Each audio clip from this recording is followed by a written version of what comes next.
folks, welcome back to another episode of Michael's Backyard Marina. I've got a little treat for you today that I'm excited about. Just picked it up, and I want you to take a look at what simplicity looks like and why did it ever have to get more complicated than this? Let me show you.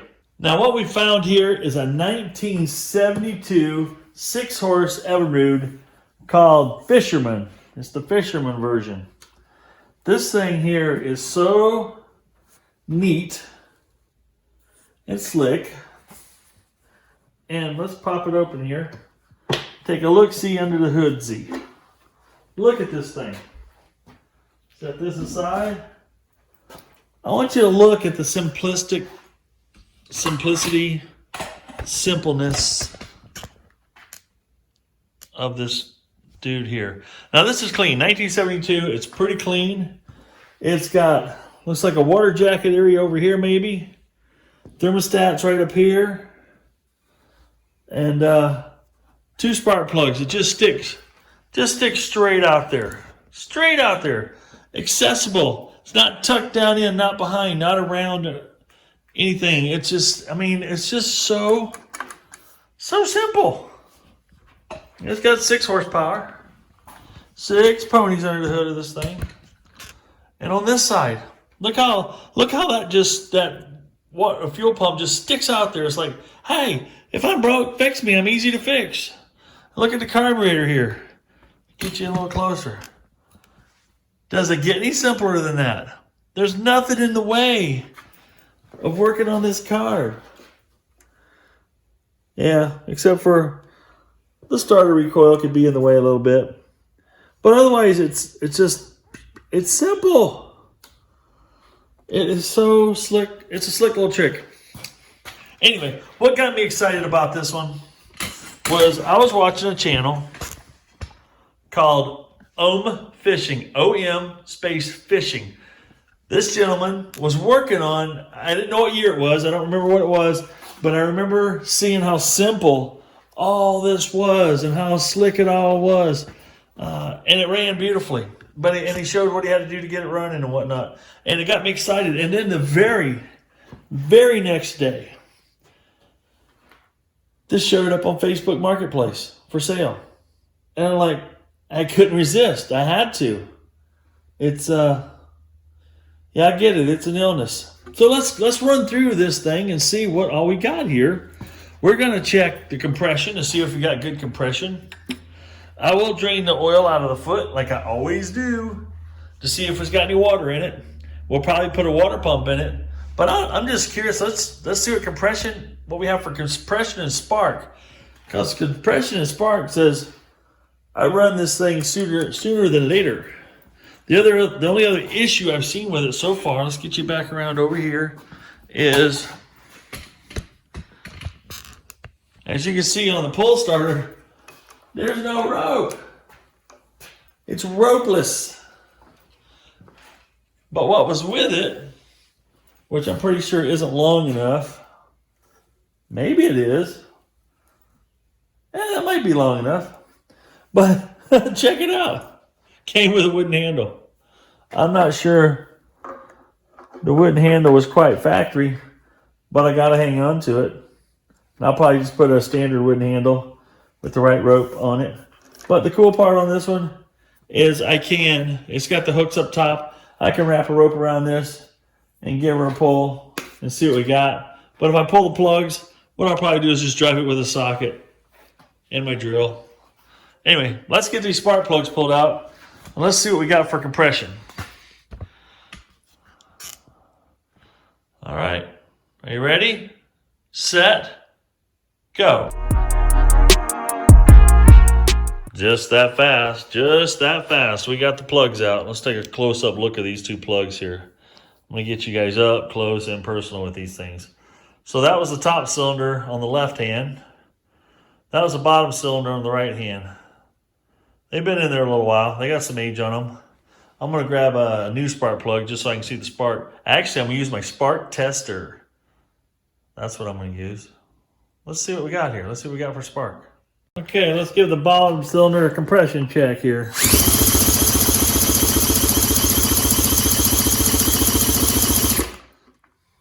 $75. But my understanding, this gentleman had gotten this outboard, didn't know anything about outboards, got it in a storage unit auction and put it up for sale, and I picked it up from there.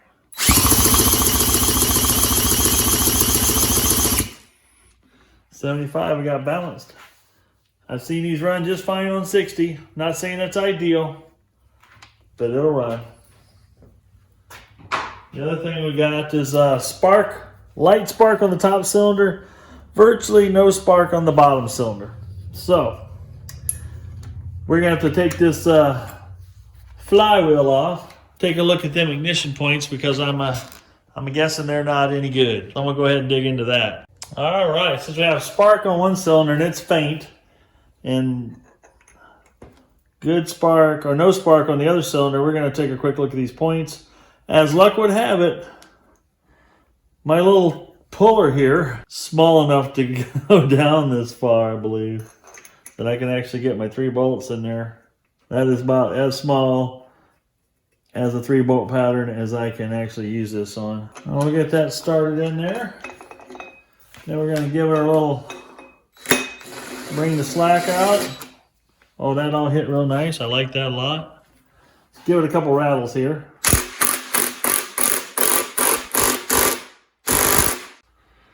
So now this is on a taper, so all you got to do is once this moves a fraction of an inch, it's loose.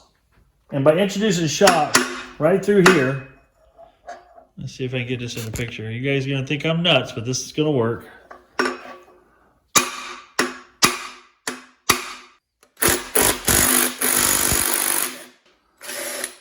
There, she's loose. But usually you put the tension on it. Put the tension on these bolts, it kind of stretches them a little bit. You put that shock to it, and this will just pop right loose. And this one just took a little rattling, popped it loose. All right. Good, bad, or otherwise advice. That's how I roll when it comes to pulling these things off. There we go. She's free. Oh. Boy. I'll tell you what, folks, look at the inside of that thing. Look how clean that is.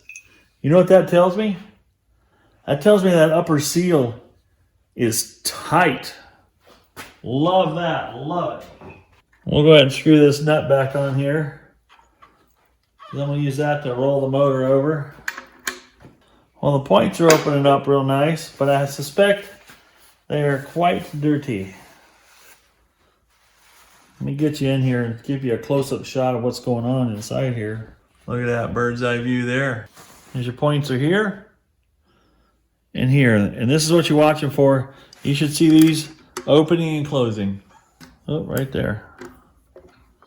We'll go around again. You watching? Did you miss it? Open. Open. So now I've got to do a little study in here. There's marks on the top of this here, but it says top. And we got to get that top lined up just so that when it's at top, we adjust the points. And when we come over here to top, we adjust the points. I just got to learn where that indicator mark is at, and I'll share it with you as soon as I learn it. Okay, time for the moment of truth. We know that we need plugs, points, condenser to get some spark back, and hopefully nothing but oil comes out of here. Not too bad.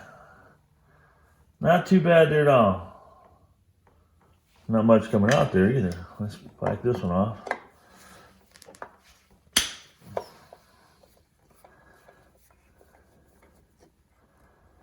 There she goes. Doesn't look too milky, actually. It looks pretty good, because you never know what kind of oil somebody put in there, or gear oil, gear lube. Because some of it's blue, some of it's clear, some of it's almost clear, like the AMS oil I use. Some of that's more of a regular gear oil, like oil, petroleum oil type color. Boy, if there's any water in there, it was very little. So I'm pretty tickled with that. That means we got a good gearbox. Everything sounds good. I mean, it moves There's no grinding, no bearing noise, so he's quiet. That'll play another day for sure. Cool, knowing that now, get that drained. We will pull the foot off of this thing, or the gearbox off, and we're gonna go after the water pump, which is right up in this area. So in order to pull the gearbox off, on this one there is 1, 2, 3, 4 bolts on it. We'll pull it down. And typically on these, if you put them in forward, it moves that, it'll let things drop down far enough that you can get to a pinch bolt that holds the shift shaft. So, that'll be cool. Let's go ahead and pump her back full.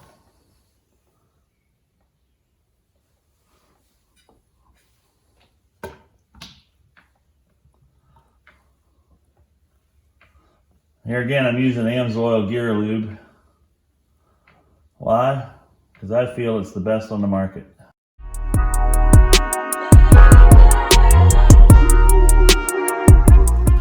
Now that we got the bolts out, let's see if we can get it to drop down some for me.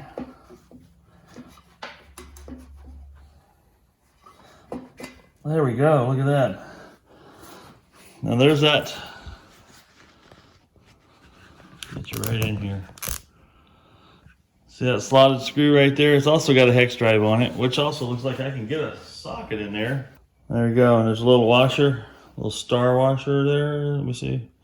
Get in the picture here. Where's a little star washer and your bolt. It's a fine thread bolt too. So don't lose it. You have to go buy another one.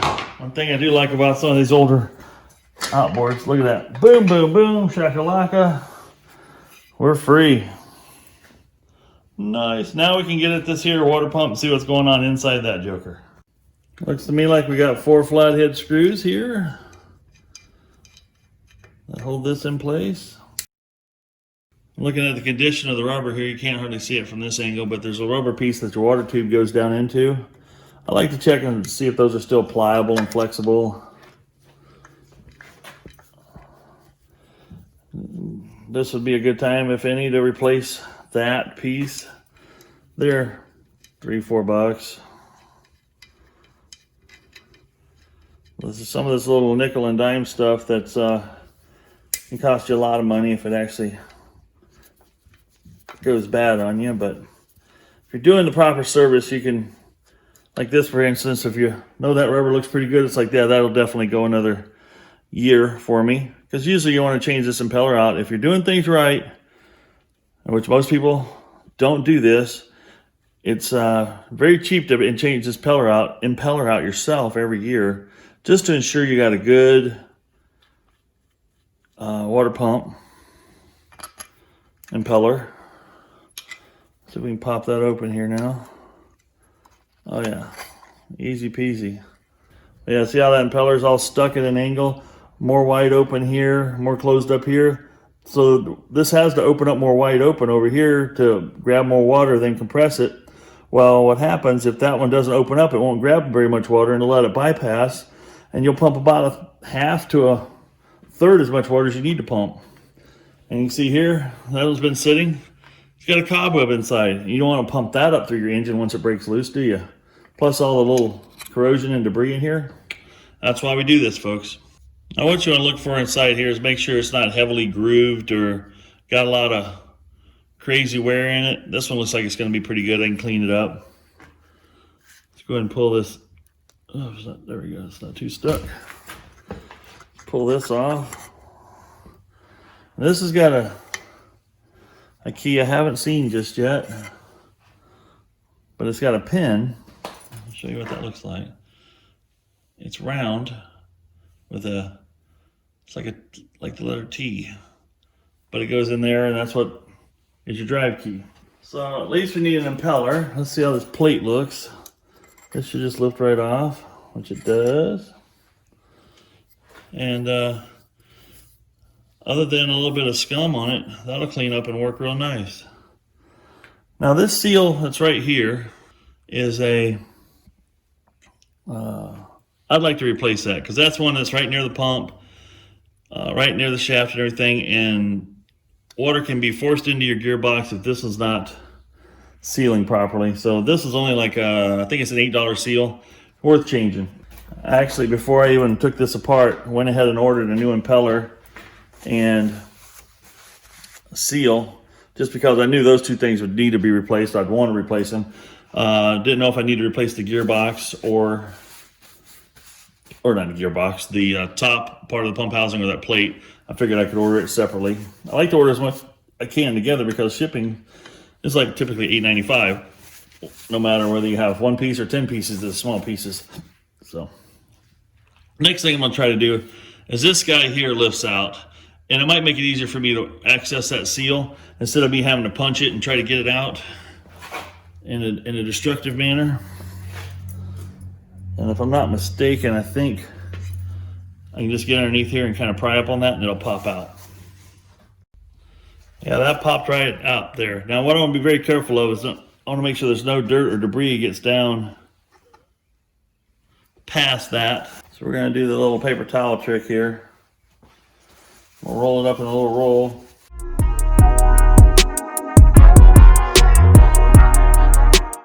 All right, now that I've stuffed some paper towel in there without getting any dirt down in there, I can actually safely clean this gasket surface off with my little gasket scraper. Then we'll be ready to go back together. Next thing we're going to do, like I always do, is I'm going to pull the prop off while we're waiting on parts. And hopefully somebody's been greasing this so that's not stuck on there. We got the cotter pin pulled. Oh, this is floating on there real nice.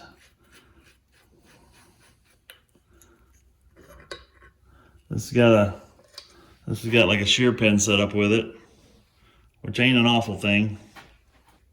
Good news is there's no fishing line behind there at all. She's clean. All right, that's part one, the disassembly. Part one and part two is going to be in the same video, obviously. But got to get the parts ordered. Once they come in, we're going to smash this thing back together, and we're going to put it in the tank, and we're going to see how it performs. Just a quick reminder, subscribe if you like what you see. Hit that like button down at the bottom of your screen or the left of your screen or wherever they put the like button on these things. And smash that notification bell so you'll get notified when I drop another video for you guys to enjoy. Now, when the parts arrive, back to the show. Now this particular one here, you got to wind this thing around about 14 to 16 times in order to put the wind up spring tension, and then you use it to draw the rope around. Well, my screwdriver, even my biggest snap-on screwdriver is not wide enough to bridge that gap, but there's a roll pin down in there that holds this whole starting gear in place. I think I'm going to take advantage of that because I've got a 5/16 bolt here that will fit down in there. And yes, you guessed it, I got a hex drive that way. And what I'm going to do is I'm going to grind a slot in here that'll straddle that and use that as my wind-up tool. Because one person said, hey, it takes two people to do this, one to do it, one to thread the rope. I'm by myself, so I always have to come up with a way to do this by myself whenever possible. So that's what I'm going to show you how I'm going to do it. And this is something that you can keep in your tackle box. Now I've got the bolt viced up. I've got a slitting blade in my grinder, and I'm going to see if I can be steady enough. If I can grind a slot down the middle of that.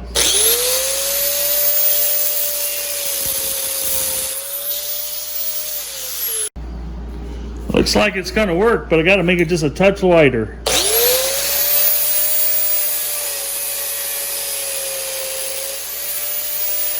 Okay, that's what we've created there. And it fits pretty snugly in there, right over the bolt, to the point where I can actually just tap it lightly.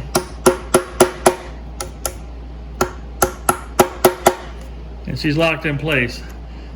Now I gotta play a way to wind this thing. Sweet. Let's get the rope ready. Now I can put my 9/16 wrench on here. And I'm going to wind it counterclockwise. The nice part about this wrench is I can actually let it rest down against the see it there, can you? I can let it rest against the crankshaft here while I thread it, and then I can release it. So what we're going to do is we're going to wind this thing up counterclockwise, which is the direction that would engage it. We're going to go 1, 2, 3, 4, 5, 6, 7, 8, 9, 10, 11, 12, 13, 14, 15. Now I'm going to hold this with one hand so it don't get away from me. Then I'm going to go ahead and thread pull start rope through here. We already got a knot tightened in. There's not a lot of clearance in there for that to go around.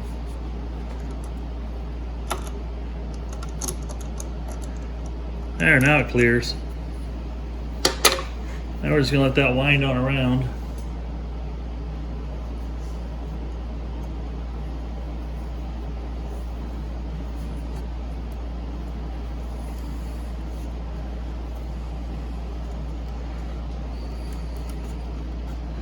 Looks like plenty.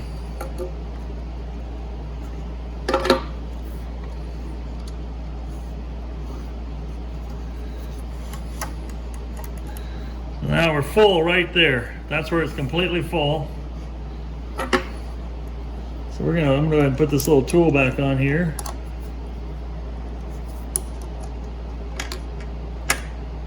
That's gonna hold things for me while I tie a knot. I think I'm gonna. There we go. Give myself a little bit to play with there. We're gonna come around here. We'll cut it and put a knot in it. We're going to go ahead and cut this off about right here, I think. Whoa.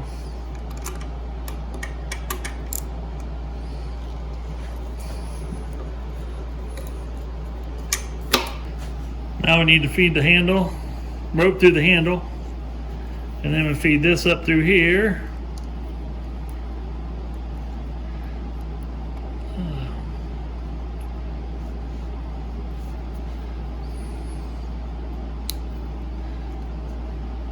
Go.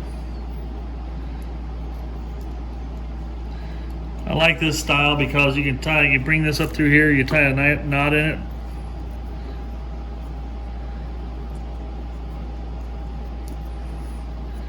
And it fits nice and neat in the handle. It's got this metal support. And once you get this back inside here like that, there's no possible way for that knot to come undone. And then this just slips right inside the handle all nice and neat. Looks all professional. So now you got yourself a professionally wound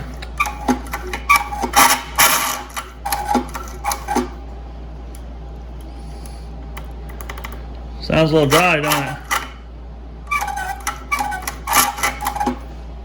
I'm gonna put a little white lithium on here.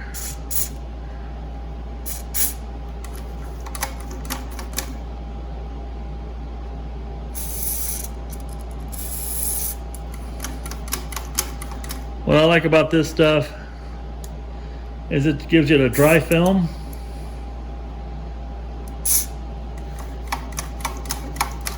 Oh, that sounds so much better.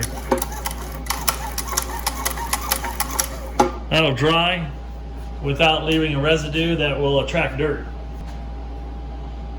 WD-40 Specialist Dirt and Dust Resistant Dry Lube PTFE Spray. Won't attract dust. Great for table saws, drills, lathes, lubricates blades, bits. It's gonna make that work great. Outboards pull hard enough. No sense in it being harder than it needs to be. There we go. One handy dandy tool there. Oh, that sounds so much better. Thousands of starts left in that bad boy. This is the pull start rope that I used, starter handle rope with 88 inch. It's a number 4 1/2-inch rope, they call it. 88 inches long, but it's a 140-301. by Stens. That's what I've been using lately. I like the looks of the pull handle. I like how it feels. It's nice. It's a nice rubber, and I like the metal piece on the end, the way it captures the knot. There we go. I put it on about 3 of them on now so far. Really like them.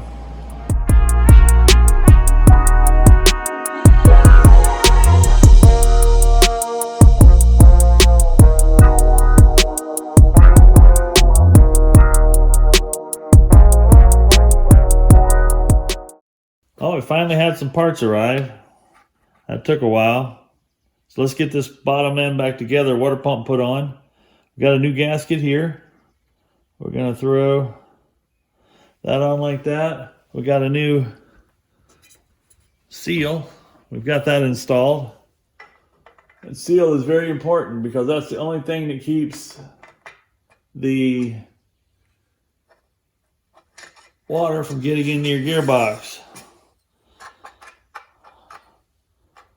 We'll put a little oil on it to keep it, to help it start out with a little bit of lubrication. Got us a new impeller. Brand new impeller. Got our plate put on next.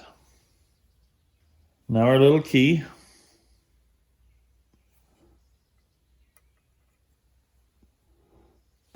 Now the new impeller.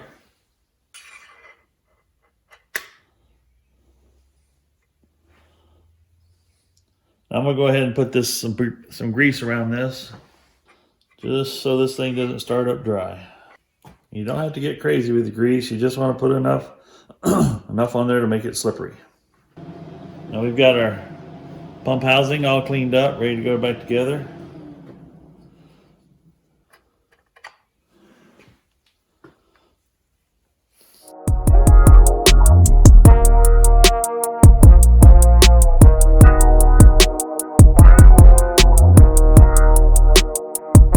Alrighty, with the screws tightened, the seal's all back in place, the gasket's in place, we're ready to install this back on the bottom of the motor. Okay, it's time to install.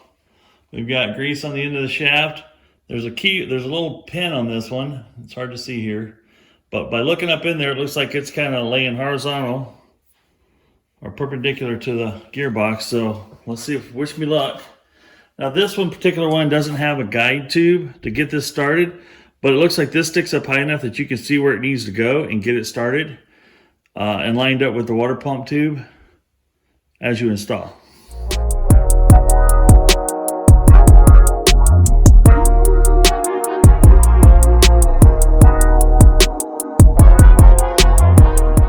Now we'll install the gear shifting lock bolt. Make sure you start it on the side that doesn't have threads so it goes through and bites on the side that does have threads.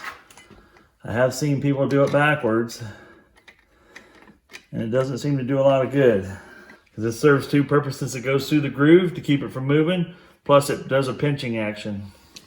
There we go. Now we can basically pull this up into place. Drop my hammer with the shift lever. Once that's done, we can put the 4 bolts that hold it in place back in.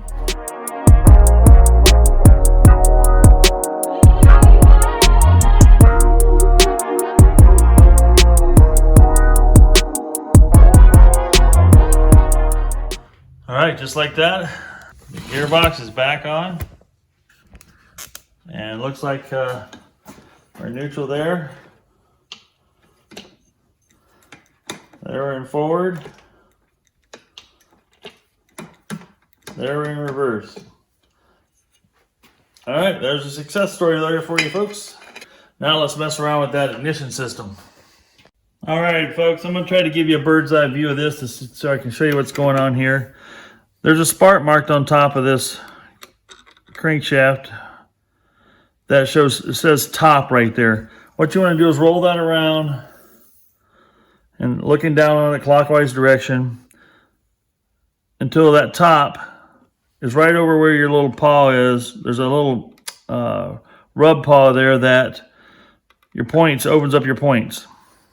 So that thing's pivoting like this. On your points, you have this little rub paw right here that rubs up against the cam. And that's what is pivoting here to make this go open and close, open and close. So that's the part I'm talking about there. That's in line with the word top. So that's one half of your ignition, is that piece right there.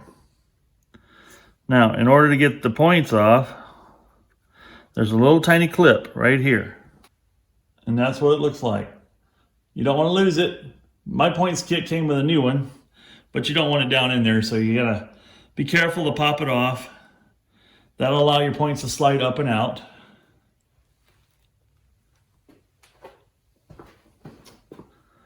So that's one half of the point set.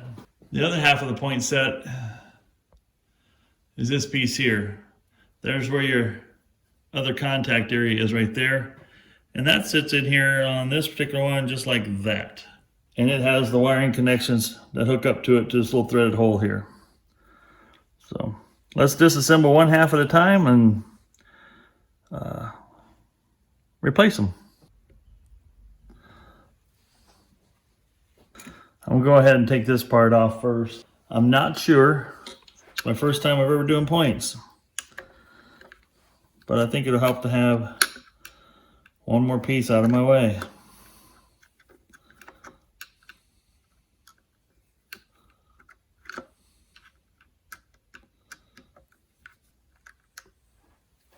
I'm putting brand new condensers in here too because I didn't know if these were bad.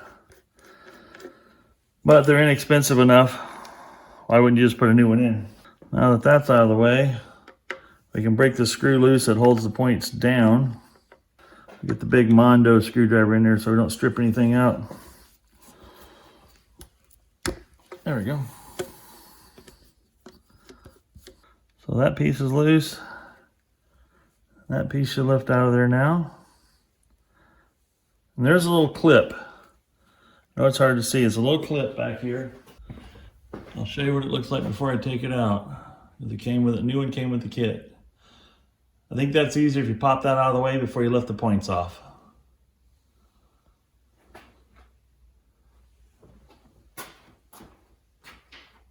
See if I can manage. I don't know if I can get in there to even pop it off.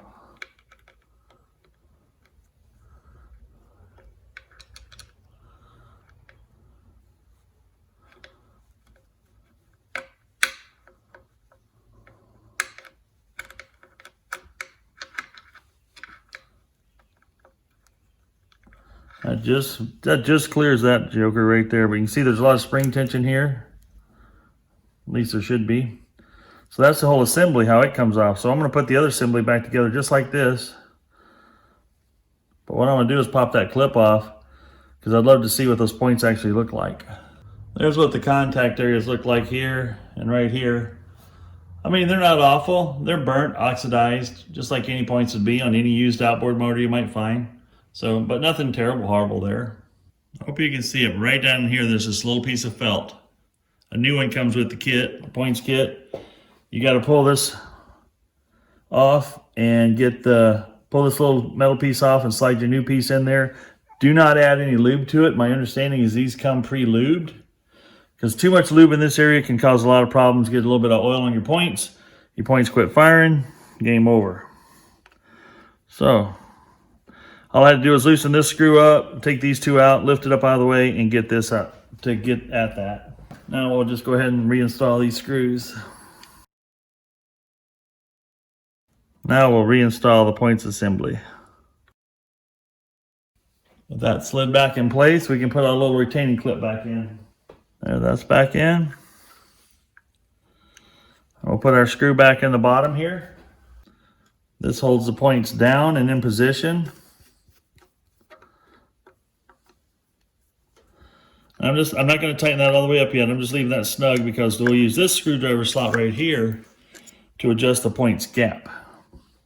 Because with this on top, we want to have the gap set at, I want to say it's 20 thousandths.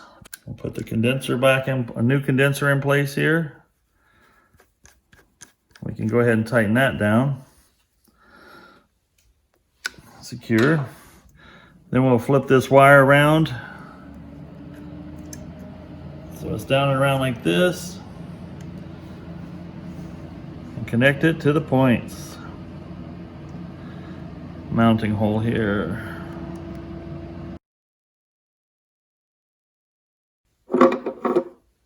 Okay, now I've got my feeler gauge here.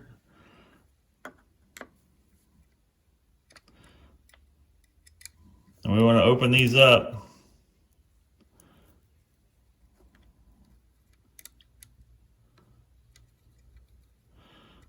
You want to float that around in there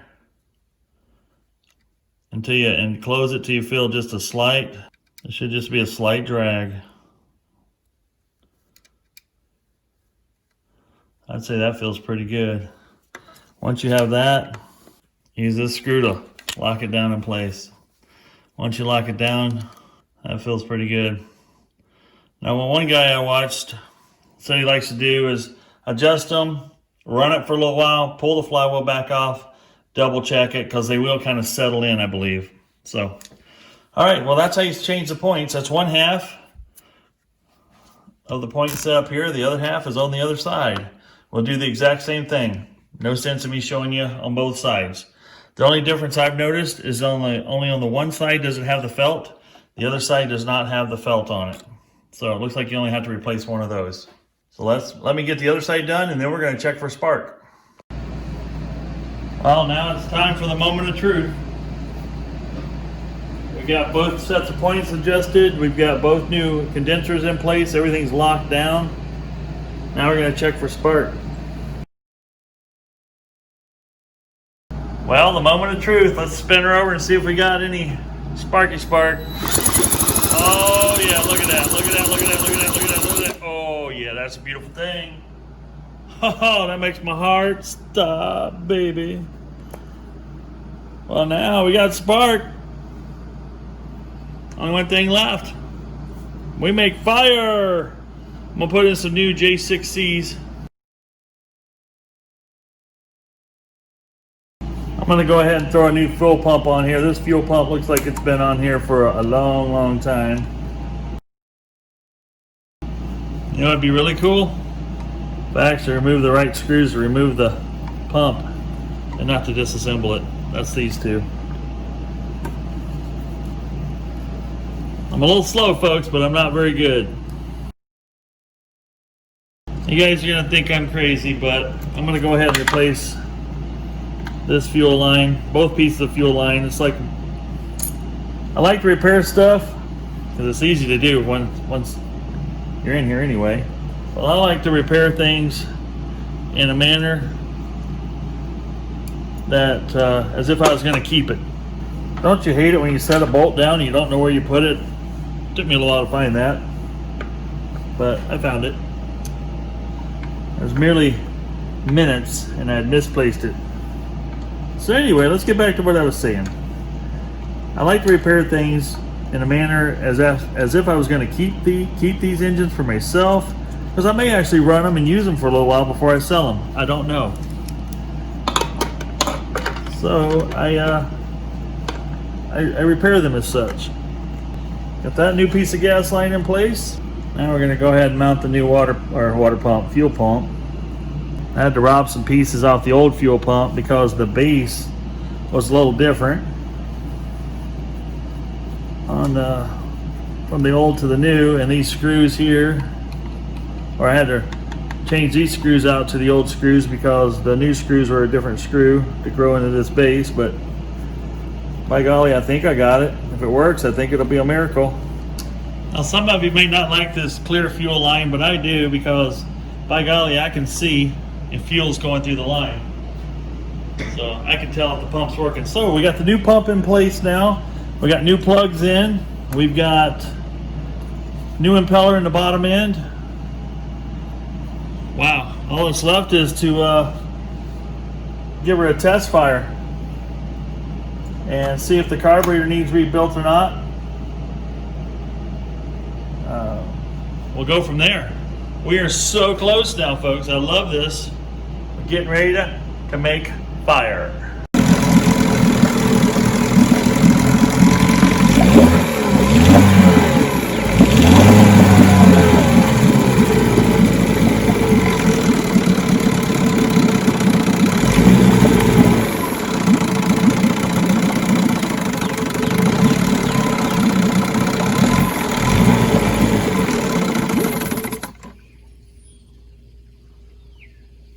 All right, folks. Well, we got it running. I'm not 100% satisfied with the carburetor adjustments because this idle mixture screw, I can move it out in and out 3 or 4 turns and it doesn't seem to have any impact on it, which means there's probably something a little plugged, a little kind of clogged. I've actually left this out here running for well over an hour. Half hour with it just idling and above idle and in between, and then the other half hour actually like at a trolling speed for like a half hour straight in forward. And it seems to not do too bad.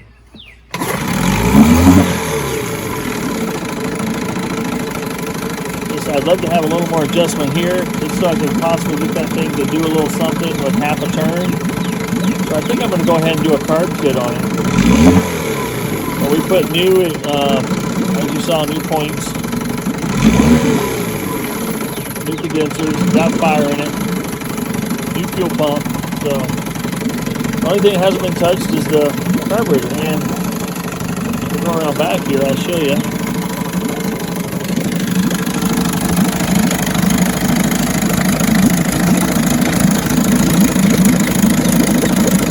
Right here, pumping out a good amount of water.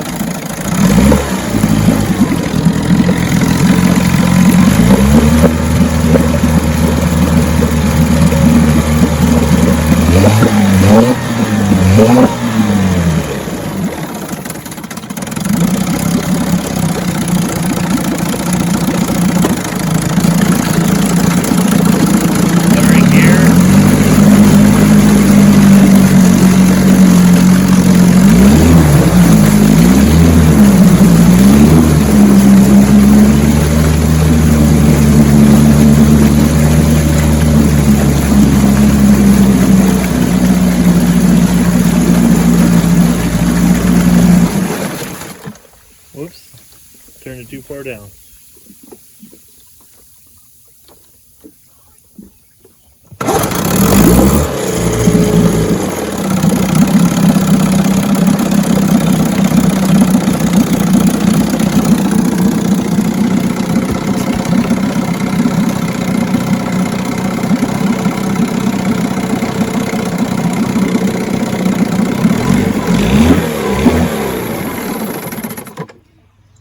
I think we're going to call this a video for now, and then I'll do another video on just rebuilding the carb and just to see a before and after of how this thing runs after I do the carb, because it's not too unpleasant the way it is.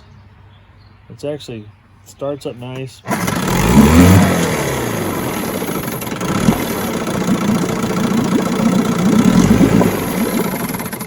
But I think it could be a little better. So we'll have to play around with that. But well, we're going to call it a wrap for this episode on this particular Evinrude 6-horse. It's a 1972, I believe it was. Yeah, 1972, 6 horsepower Fisherman. As you saw all the work I did to it, pumps water great, pumping fuel good, runs good, got good spark. What I'm going to do now is I'll go back in and I want to pull the flywheel back off. I want to double check those points setting after this thing's ran for well over an hour now in the tank, pumping water, doing outboard things. And I want to make sure the points are still set good. And I'm going to go through and order a carb kit for this thing. I'll pull the carb kit off because I feel that the idle air mixture screw on the front should have more impact on it than it's currently having. So I have a feeling we're leaking some air around the threads and some different things like that. But otherwise, high at the top end and everything, the jets all seem to be really good. So it shouldn't take much to get this thing back to tip-top condition. But we'll save that video for another day on just doing the carburetor and double checking the points. So I'm pretty pleased with how it turned out. This thing, it runs really good. It's a really quiet motor. She pops right off, as you saw when I fired up. You just give her a yank and she's off to the races. But I think it could be a touch better. So I'm not going to rehome this bad boy until it is right as right can get. And we're just not there yet. So I hope you folks enjoyed the information in this video. I hope you found it helpful. Leave some comments leave me some comments to let me know what you think, or what I could do better, what I did wrong. It's possibly I did something wrong, but the results kind of speak for themselves as it works well.